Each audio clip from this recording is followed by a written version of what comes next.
Welcome to Storyteller, where I try to find the wildest story I can each week, and Teresa hears it all for the first time. I'm Courtney. And I'm Teresa. Do I have a story for you? Ooh, la la. That was a fancy one.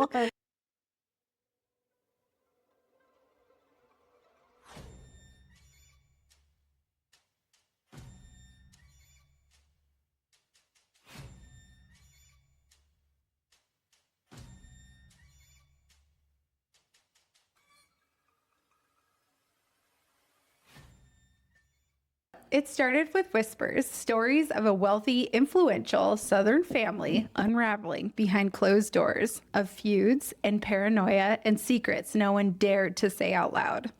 But in the summer of 1985, those whispers exploded into headlines when members of two families, different in both name and location, were found murdered under brutal, bewildering circumstances. Just the Murdoch stuff? It's not. Okay. It's the OG Murdoch, if you will, a little bit. Yeah. What looked at first like disconnected tragedies soon revealed itself to be something far darker, a chain of violence bound by obsession, manipulation, and a descent into madness that no one saw coming. This is part one of the story of the Bitter Blood murders. The Bitter Blood murders? Mm-hmm. Read, that's for sure. It's terrible to sound like excited about a true crime case, but this is one that I literally will listen to one of the books on this on audio at least once a year. So that's why I thought it was the Murdoch. Obsessed. The Murdoch murder. Obsessed. I wanted to go to that trial. I was so obsessed. So yeah, it's just fascinating to me. Sure. We're starting our story with Miss Delores Rogers. Delores Rogers was born in Pittsburgh's East End, born to John and Lily. When Delores was just 15, her father died, leaving Lily and her two teenage children to fend for themselves.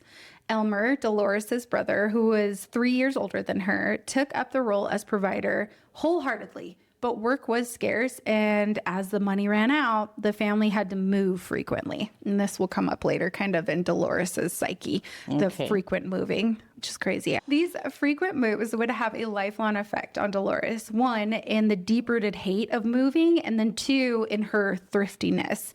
She would often be heard telling people, "No one has lived poorer than me," because while they were hella poor, it was also the Great Depression. So Delores was having a rough go of it. But that was about all Delores would say about her childhood. Even when she had her own children and they would ask her about her youth, she would change the subject. Very traumatic childhood that she didn't want to discuss, obviously, then. I think the moving and just being so poor, her son said later, she was very sensitive about her upbringing and how poor they were. So she just was like, I'm not going to talk about it. She would change the subject if somebody brought it up. Being, silent also extended to her own mother, who Delores did not like. And nobody would ever know why. She never expressed she was when her mother died in 1974, none of her friends even knew about it. They had no idea. So things were not great. Yeah. Delores, so people were finding out. They were like, "We're so sorry about your mom." She's like, no big deal. Yeah. My what? Who? No relation to me. Yeah. Different person. Yeah. Dolores' brother and his commitment to support his mother and sister was fulfilled when Delores was able to attend and complete schooling to be a nurse. Yes. So after completing her schooling, she worked at Mercy Hospital, where one of her friends set her up on a blind date where she would meet the man she would marry, Charles R. Lynch, known as Chuck. Chuck, listen to us. Casey will be like, Courtney has to record. I don't know what a podcast is either, but parody. It's radio. Now that we're filming it, that's TV. But Casey will be like, oh, Courtney has to go record her podcast, and Chuck will go, I still don't know what that is. I don't know what that means. You made that up. Yeah. If you don't want to hang with me, just say. Bless him. So this Chuck was a star basketball player in high school and also excelled in boxing, but academics was where he was on the top of his game. He was awarded a scholarship to the University of Pittsburgh, where he became a business major.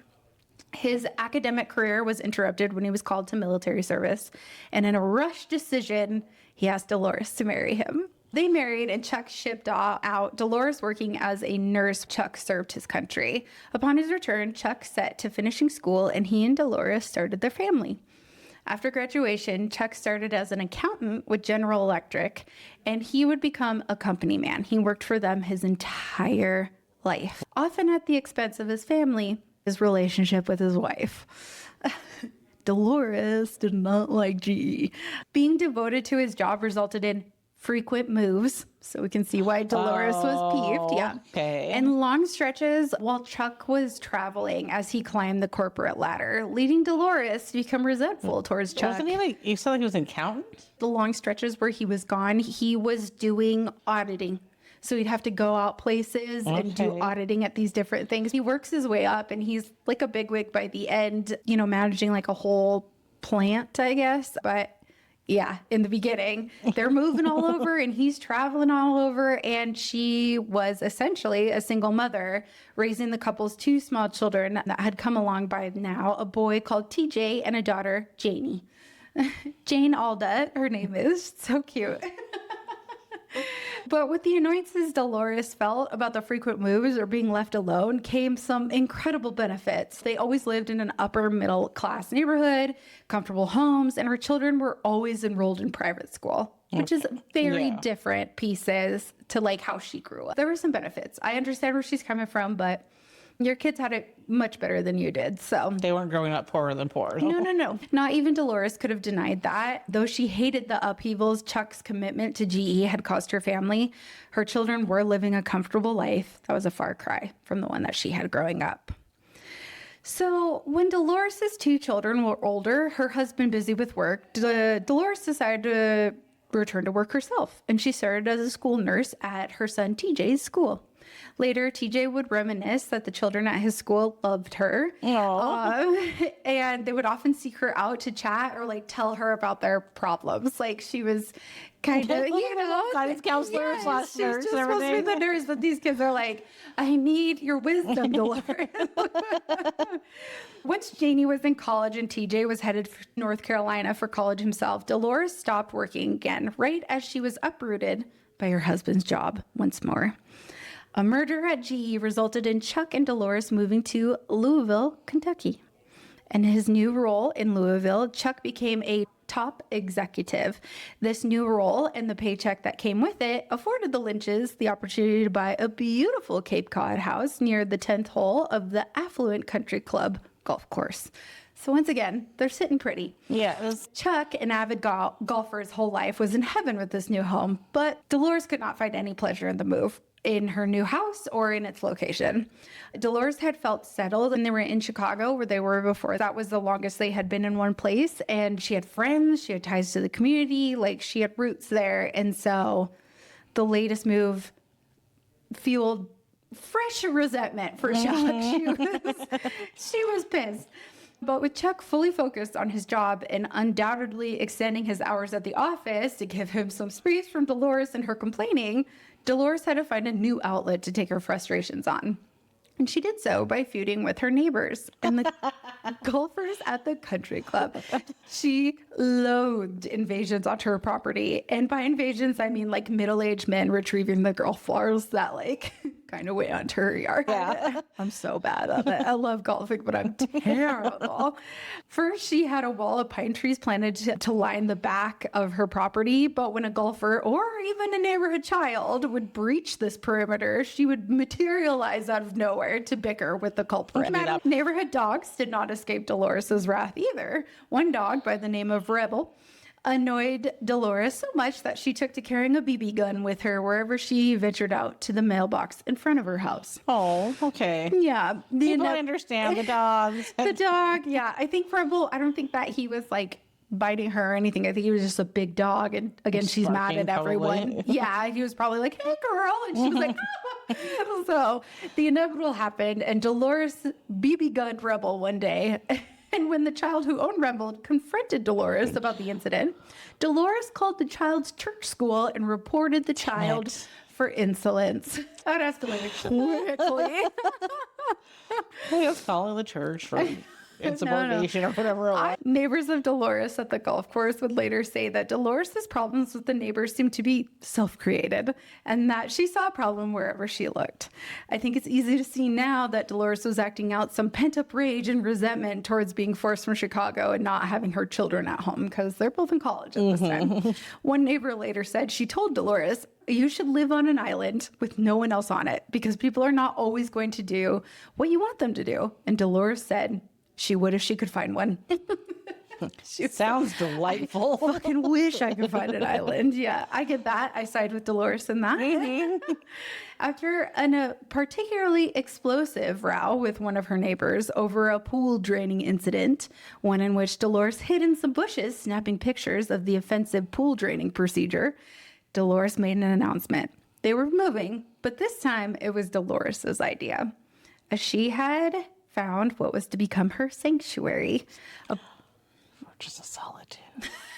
Yes, this is her Fortress of Solitude. She found a plot of land on Covered Bridge Road, 4.5 acres of isolated area with no neighbors in sight. So she found... Even the road, Covered Bridge Road. I know, it sounds really sweet. And the area is like very dreamy. Yeah, like I think when you entered their property, you had to like cross a little bridge. It's just in Kentucky still? Yes, so it's like rolling green hills and lush forest. So it's very pretty area where she was at. So Delores and Chuck had a big house set back from the road built. It was gigantic. It was massive. Like when you see pictures of it, you're like, oh, it looks like a church. It's huge. It was built for 2 people. Yeah, like what? So gigantic. It's rock covered home with a separate, also massive 3-car garage. Delores, once the house was built, made it a point to start building a life for herself in the area. She found a church. She joined an amateur theater group and started acting in plays. Her friend from the Little Colonel Players, that was her theater group. Yeah. Little Colonel Players, recalled Delores as bright, curious, outgoing, and funny. But at home, Delores was a very different creature. I feel like Delores was my soulmate right now. I don't know. We're connected to her. I hope she doesn't kill anybody. I don't think she's very good at getting out her frustrations proper ways. Yeah. She was obsessed with cleanliness. Delores spent her days scrubbing, polishing, and waxing every surface of her house, top to bottom. Like she was nuts. You have such a big house. No. I have a 1-room studio. There's some other points where I'm like, why did we go so big with the house? What were we doing? She may have had the cleanliest house in the county, but she was abysmal at decorating. Delores was tacky as fuck. So this massive house, beautiful on the outside, was a mashup of the expensive and again, very tacky on the inside. Persian rugs that were so much money, had secondhand worn furniture sitting on top of it. So she was not like cute stuff. It was like, I found this on the side of the road. I think it has bed bugs. Yeah. I'm bringing it home. Yeah, it was that kind of stuff. Yeah. Like there's one picture from the inside of the house and it's like this huge room and there's again the beautiful rugs and then there's like a lounge beach chair. She was clean, but she didn't have an eye for this. And I think she really wanted to because they did have a neighbor close by that she did get along with called the Cables, Katie Cable. And Katie was wonderful, like Southern hostess and had this great sense of decorating. And Delores would like take people over to Katie's house and be like, look how pretty it is. And then they'd be in her house and they'd be like, damn, just copy what she done. So the outside of the estate did not reflect the mishmash of the inside of the home, and it was carefully maintained. In fact, when her 2 little dogs that she had would go outside and go number 2, the dog's poo-poo was picked up immediately with little tissue papers, and they would immediately barely touched the ground. The lawn was mowed 4 days a week by Delores, clad in a sun hat and overalls, as she used a riding lawnmower to maintain a golf course-esque property. It was beautiful. She did great. One of the things I read said that like a branch wouldn't even so much as hit the ground before Delores was out there and like getting everything time for anything else. It just seems exhausting right now. Yes, she did have a friend that was like, why do you have this house? You're like a prisoner of the house. And she was like, she just kind of brushed him off. It seemed to be her place. And I guess after not getting to pick where she lived for so long, she was like, I'm going to make it work. But when Delores wasn't channeling her energy into being obsessive about her house and the grounds, she was using it to bully Chuck ruthlessly. She was so mean to Chuck. Well, Delores one day at a social function loudly proclaimed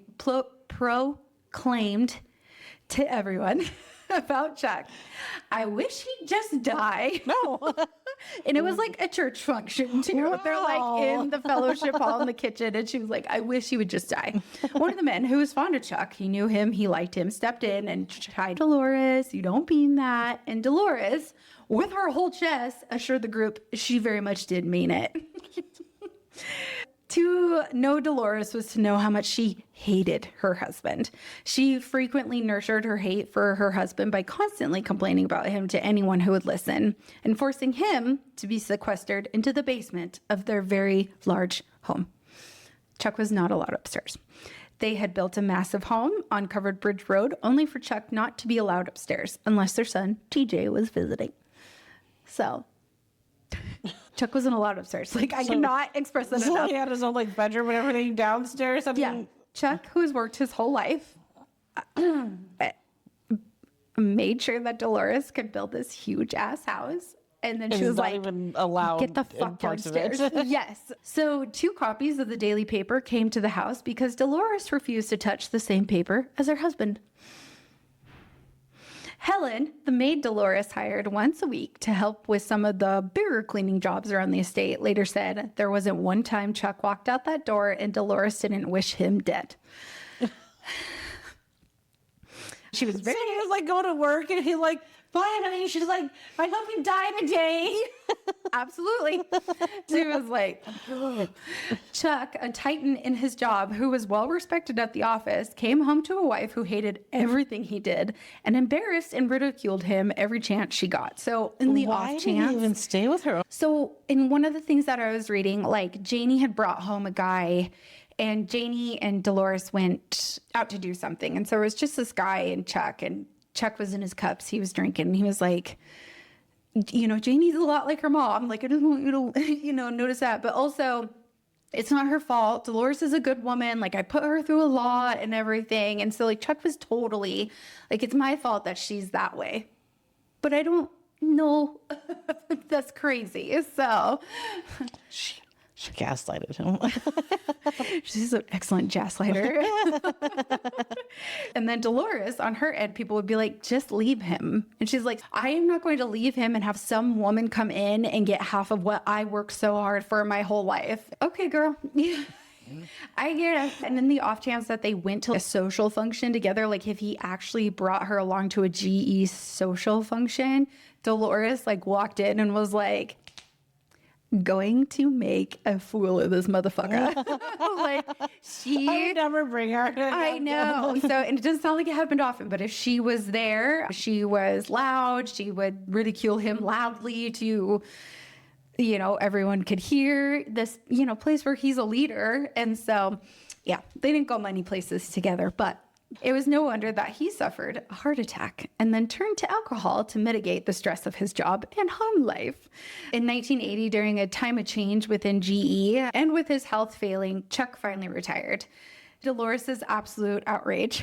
She was, how fucking dare you spend more time at this house? Yeah, so she would tell anybody who would listen that she was convinced he was retiring only to get in her way and cramp her style.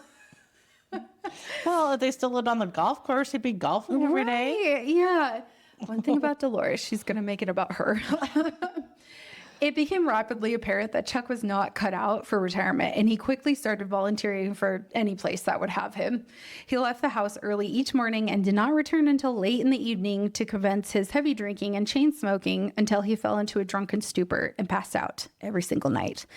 In a bewildering turn of events, Chuck's volunteering schedule caused Delores to become convinced that he was having an affair. Delores, honey. Why does she care? That's exactly what I have written here. Girl, why would you care? Calling the non-existent woman Moist Pearl.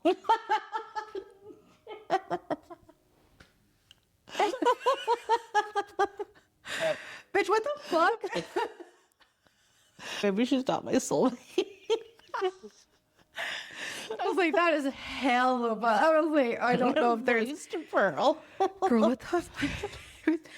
Dolores even went so far to enlist others in her hunt for Chuck's imagined paramour, including their daughter Janie, who was currently attending the University of Louisville Dental School, where she lived on campus during the week and came to the house on Covered Bridge Road to visit on weekends. She'd fill Janie's head with grievances about Chuck. Dolores' feelings about Chuck slowly becoming Janie's feelings towards her father. That's too bad. Yeah, it is really too bad. One day, Dolores called a friend, sure in her belief that Chuck was taking his girlfriend to the country club for lunch. And if this friend would just run over there quick, they could catch him in the act. The friend, who was so tired of hearing about all of this, was like, okay, I'll go. She reluctantly went to the club where she asked the front desk manager about Chuck. And the manager looked her dead in the eye and said, that man comes in here every day just to sit and look out over the golf course, always alone. He should be golfing. I know. Is that the same golf course that they lived on? No, I think it's a different one. But yeah, the friend left the country club feeling absolutely ashamed and sorry for Chuck, who was clearly depressed. The constant smoking and drinking Chuck did not quell his depression, and it started taking a huge toll on his health. When he'd get too sick to get himself to the hospital, Dolores and Janie would refuse to take him. He'd be like crawling up his fucking stairs out of his cave and be like, please. And they'd be like, oh, shoot, Back down. get back down in your basement. And he'd have to call Helen, the maid, to take him to the hospital. One day, a few days before Dolores, Chuck, and Janie were to fly out to New Mexico for their son's wedding to his second wife, which Dolores was incensed about, but she couldn't argue with her son if he insisted that Chuck would be there. Because I was like, where is Chuck even allowed to go? Yeah. Sounds like the son and him got along pretty well. Dolores called up Helen to say she better come to take Chuck to the hospital. When Helen arrived, she found Chuck hallucinating from delirium tremens. Like, he was on all fours, like, hallucinating that he was holding a social gathering for like G executives, and he was very concerned about where everyone was going to park. And so she's like, okay, buddy, let's get you in the car. Yeah. I'm still too sick and in the hospital. Dolores and Janie flew out to New Mexico without him. And when he was still in the hospital after the return, neither one of them went to visit him. What? Yeah. So while in the hospital, doctors told Chuck that the alcohol was killing him, and he tried to get off the sauce. Like, he was like, I'm, making a point to stop drinking when I get back. But living in the same house with Dolores had him quickly reaching for the bottle after returning home. So pretty quick. In November of that year, about 5 months after Chuck's last hospitalization, Dolores called a friend that day to chat. The friend was relieved that the conversation had only turned to Dolores' disdain for her husband once, when Dolores told her friend that she better go. She had to cook Chuck's supper. Through all the years of hate, Dolores still cooked Chuck's supper, leaving it on the tray at the top of the stairs. Dolores' friend asked, green beans and scrambled eggs. Dolores replied. That's an interesting combo. Oh, Dolores, that's disgusting, her friend said. And Dolores retorted, he doesn't even deserve that. So she hung up with her friend and apparently went to make the absolute revolting. But a short time later, this friend received another call from Dolores, who sounded excited, saying, I think Chuck's dead. The friend, taken aback and confused, asked if Dolores had called the rescue squad. No. Dolores replied, sounding absolutely bewildered as to why she would ever call for help. Yeah. And her friend exclaimed, Jesus, Dolores, call the rescue squad. Don't call me. So, her friend should probably call the rescue squad. Tell them Dolores is calling anyway. Oh my God. So Chuck did pass away, and as Chuck's body was taken away from the house, Dolores and Janie showed no emotion. They just watched him be carried out. For having his life essentially ruined by her, Chuck left a fortune to Dolores. She told a friend right after he died, I don't know if I'll be a prince or a pauper. And she was a millionaire after her husband's death. Oh, it's too bad. I know. Chuck. I would have liked for her to be a pauper. Right? I would have been like, I'm leaving everything to Moist Pearl. Chuck, you have the opportunity, my man. How fucking funny would that have been? No, he left it to her. So he must have really felt like he was the reason that she was such a cunt. Like, That's the only thing I could think. He really thought, oh, I caused her to be this way, which I just don't like. Moving from one affluent community to another, get real. But tightwad habits die hard, and Delores still frequently claimed that she was destitute after becoming a millionaire, especially when her longtime maid Helen reluctantly informed Delores that her rates were going up by just $5 a day from her $25 rate. He should have left it to Helen. He should have left at least a huge amount to Helen, because that's the one I was taking to the hospital and stuff. So. Helen, who like knew how tight Delores was with a dollar, knew how Delores would react, and was right when Delores told her she couldn't afford the new rate. She was like, Helen, get the fuck out of here. Helen stood her ground and said if Delores wouldn't pay, she wouldn't work for her, and the two women parted ways. Helen did not hear from Delores until July of 1984, when Delores called to chat out of the blue. During the course of the call, Delores told Helen that her son TJ and her grandsons were coming for a visit the following week. Do you need help getting the house ready? Helen kind of broached the subject, and Delores was thrilled that Helen had agreed to offer and to come back full-time at her old rate. Oh, no. Helen. Damn it, Helen. Delores was late. It was the Sunday of the same week that Helen had agreed to come back to work for Delores. Marjorie Chinnick stood outside Grace Episcopal, waiting for her friend Delores Lynch to meet her in the parking lot, as they did every Sunday. Finally realizing if she didn't head inside, she'd be late for the service. So Marjorie gave up waiting on Delores, and she found her spot in the hard church pew. Marjorie was just thinking how odd it was and so unlike Delores to be late for anything when Delores herself slid into the church pew next to her. Marjorie noticed Dolores's outfit, a two-piece skirt and blouse set, although the top was a different shade from the skirt, as though it had been washed more than the skirt. The rest of the church service went on fine, and Delores explained that time had just gotten away from her that morning, resulting in her lateness, as they ate cookies and drank coffee in the fellowship hall after the service. The two women walked to the parking lot together and said their goodbyes, Marjorie not expecting to see Delores again until the next Sunday in this very parking lot. But she ended up seeing her much sooner, 2 nights later, in fact, on the evening news. She killed Helen. Who did she kill? Watching the newsreel, Marjorie recognized Delores by her mismatched skirt and blouse set she had worn on Sunday. As she lay on the concrete driveway outside her big house, blood pooled around her. Delores got killed. Delores got killed. I hope it was Helen. I hope it was the moist pearl. Friends tried to get a hold of Delores, calling repeatedly Sunday afternoon and evening, but never getting a response. One friend, Susan Reed, tried to get Delores on the phone Sunday and again on Monday. And when she couldn't get a hold of her Tuesday morning, she decided just to drive over to visit Delores, thinking that the phones were down. And thinking about how sorry she felt for the phone company when Delores got her phone lines working and they were going to get an earful. She wasn't very particularly worried about her friend. As Susan started up the long driveway that sloped up to the parking area, she saw all 3 cars were there, Dolores's, Janie's, and Chuck's. What she didn't notice, however, was the 30-foot trail of blood that had creeped down the sloped driveway. As Susan topped the sloped driveway, she saw Dolores's body on the ground in front of the garage, and now could do nothing but notice all the splattered blood around her friend.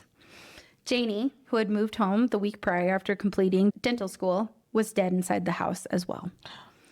Both women were shot multiple times. In a assassination type way. Execution? Yeah, execution. Thank you. Police. Okay, here's my theory. Okay. Don't tell me if I'm wrong. Chuck didn't die. Chuck faked his death and killed them bitches. Him and Moist Pearl went in there, just guns blazing. And Moist Pearl's actually Helen. Oh, that would be amazing. That's my theory. We'll circle back. Police, after clearing Dolores' son TJ, who is now the sole heir to a huge... Wait, so that means that she died on Sunday after church. This is Tuesday that they're just finding her? Dang. Yeah, in July. Okay. Kentucky. So TJ was like a huge, like he just inherited a shitload of money, plus this huge, massive house, you know, so he's obviously the first suspect, but he was cleared almost immediately. Police were baffled and running out of leads so fast One investigator complained to a colleague about the lack of leads in the case, and his cohort replied, "That family has a dark cloud in it somewhere. Find it, and you'll find your answer." And that's where we're going to stop for part 1. Son of a bitch. Thank you so much for listening. Yes, have a happy new year. Happy New Year. And come back next week for part 2. Wow. Thank you.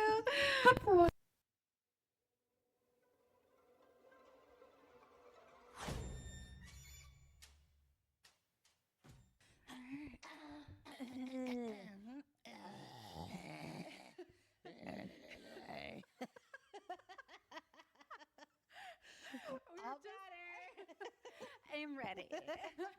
And go.